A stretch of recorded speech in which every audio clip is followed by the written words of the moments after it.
মুখে ওঠাও না। ভাতিজা যেমনি বলেছে, ভাতিজা বলছে চাচা গো, মদিনার মধ্যে যেন একজন নবী আছে যার নাম হলো মুহাম্মদ। আওয়াজ খুলে বলুন সুবহানাল্লাহ। চাচা, এই মুহাম্মদের সম্পর্কে আপনার ধারণা কি?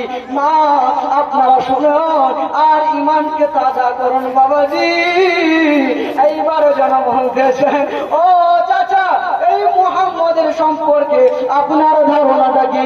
আরে বন্ধু আমার, বাবাজি আমার, চাচা বলতেছেন ভাতিজা, এই মুহাম্মদ অনেক চরিত্রবান, এনার অনেক তারিফ শুনেছি। আমার মনে হয় মুহাম্মদের মধ্যে এত সুন্দর চরিত্রবান আর কেউ হবে না। আওয়াজ করে বলুন না সুবহানাল্লাহ।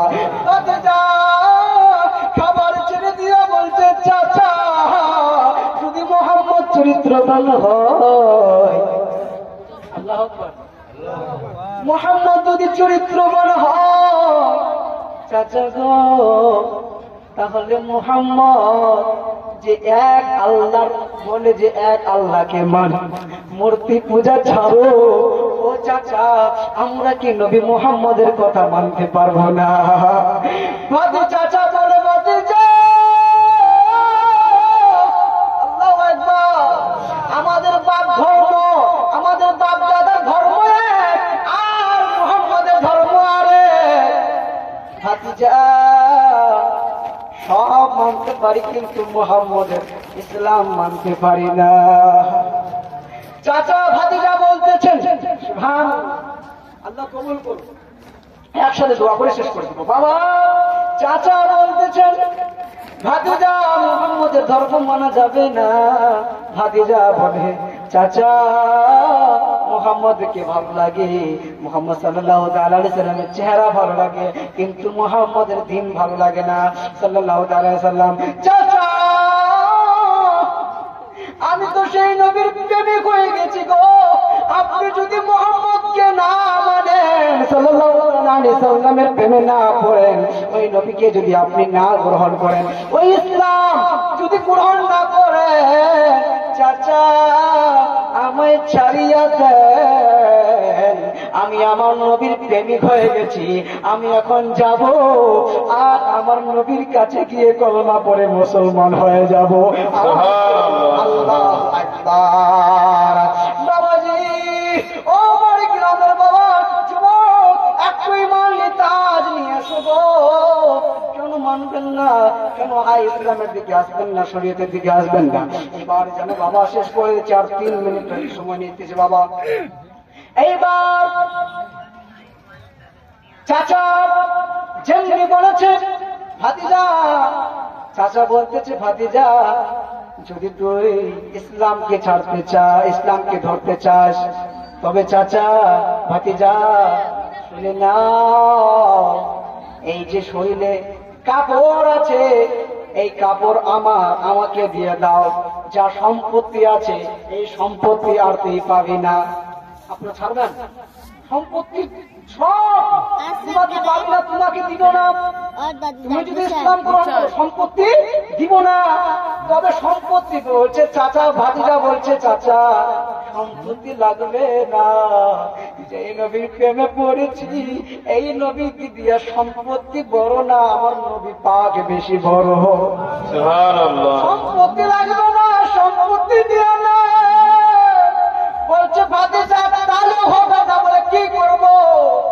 বলে ভাতিজা শরীরে যে তোর কাপড় আছে এটাও কিন্তু আমার দেওয়া, এই কাপড় খুলে দাও। ভাতিজা ঠান্ডার সময় বাবা, ঠান্ডার কাপড় না থাকলে শরীর কত কাঁপে। ঠান্ডার মৌসুম, ভাতিজা যেন কাপড় গুলো খুলে দিল। এবার বলছে চাচা তাহলে আমি যাই। বলছেন না না না না, তাহলে হবে না। বলে কি করব?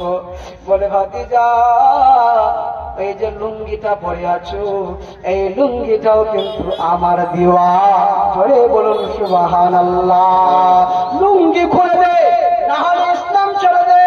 বলছে চাচা লুঙ্গি দিলাম খুলে, গেলাম লুঙ্গি খুলে ইসলাম ধরলাম আখেরি জোরে বলুন আল্লাহু আকবার। ও চাচা লুঙ্গি খুলে দিলাম, লুঙ্গিটাও দিয়ে নেন, তবে আমি নবীকে ভালোবাসি, নবী প্রেমে পড়ে গেছি, নবীকে না দেখে যেন আমার আল্লাহ আমায় মরণ না দেয়। দুইরা মা মরা ছেলে, বাবা মরা ছেলে, আরে মাও নাই বাবাও নাই, ওই ছেলের কিভাবে যত্ন হয় আপনারা সকলে জানেন। মা নাই বাবাও নাই, মা মরা ছেলে বাবা মরা ছেলে কান্না করে আর বলতেছে আল্লাহ আজকে যদি আমার মা বেঁচে থাকতো আমার লুঙ্গিটা খুলে নিত না, আমার লুঙ্গি পর্যন্ত খুলে নিয়েছে, কিন্তু তোমার ইসলামকে আঁকড়ে ধরেছে, ইসলাম ছাড়বো না। সৎমা ছিল বাবা, সৎমার কাছে ধরে ধরে গেল, সৎমার কাছে বলে মা গো আমার মা যেই দিন মারা গেছে ওই দিন থেকে আপনাকেই মা বলে জানি,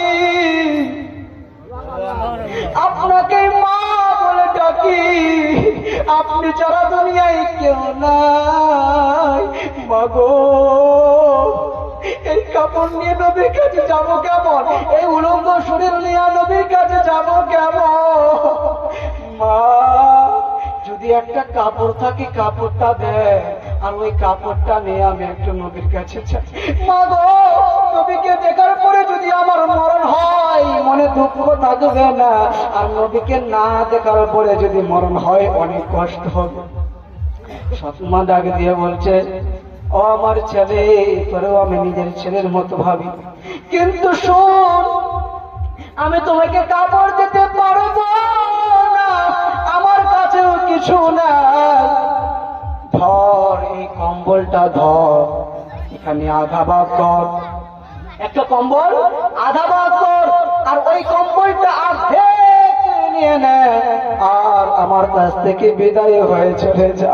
বলছে মা অর্ধেক কম্বলটাও যদি দেন, হ্যাঁ মাগো দিয়ে দেন, দিয়ে দেন, দিয়ে দেন, দিয়ে দেন কম্বল নিয়ে। আহারে অনেক বড় ওয়াকিয়া, যদি ওয়াকিয়াটা গুছাই বলতাম বাবা, বলেছিলাম বীরভূমের জমিনে হাজার হাজার মানুষ কান্না করেছে, আমার মায়েরা কান্না করেছে বাবা, এই ওয়াকিয়াটা সম্পূর্ণটা আমি সিরিয়াল ভাবে বলার সুযোগ পেলাম না বাবা।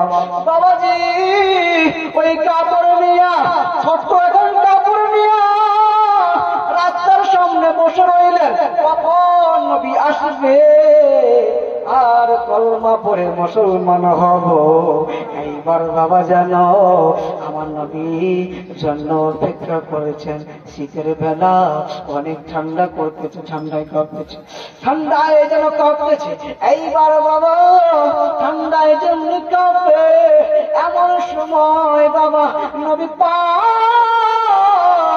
বাড়ি থেকে মসজিদ থেকে বাড়িয়ে গেল, দরজে সালাম দিচ্ছে, আসসালাতু ওয়াসসালামু আলাইকা ইয়া রাসূলুল্লাহ, আসসালাতু ওয়াসসালামু আলাইকা ইয়া হাবিবাল্লাহ। বলছে কে গো, কে আমাকে সালাম দিচ্ছ? বলছে নবী আমি হলাম ওই আন্তর্জা, করে বলেন আল্লাহু আকবার। বলে তোমার অবস্থা কেন এরকম কেন হয়ে গেল? বলছে নবী গো আমার আপনাকে ভালো লেগেছে, ইসলাম ধরে নিয়েছি, আর এই ইসলামের কারণে আমার লুঙ্গি পর্যন্ত দিয়ে এসেছি। নবী গো আমাকে